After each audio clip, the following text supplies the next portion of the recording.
And so essentially what we had found with you is there wasn't a strain like an injury to your glute.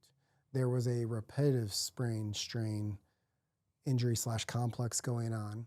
The repetitive nature of all of your training had caused a repetitive sprain strain to those tissues, which shows its head a lot of times as adhesions or what a term that a lot of people understand is scar tissue. The fascial layers of our muscles will begin because of all the constant rubbing or the constant strain day after day, mile after mile. If you think of those, the adhesions as like Velcro.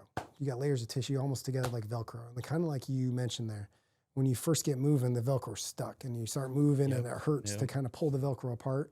Well, then you get the Velcro loose, you're warmed up, you're feeling good, and then you maybe are towards the end, so the tissues, because it's not as strong, doesn't have as good blood flow because of those things, then the tissue starts to hurt more, or maybe it's right after your run, you start to hurt quite a bit.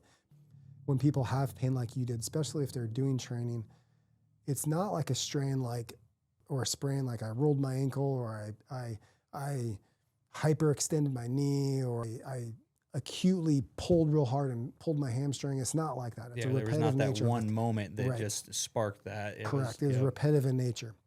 And so what we identified with you with those adhesions is we worked on clearing those up with manual therapy, AKA the technique that I use is called active release technique.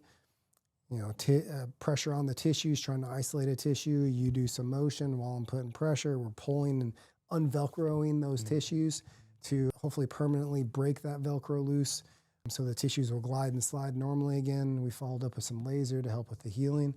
And lo and behold, fairly quickly, you started to feel pretty good. Your miles got better. You got faster.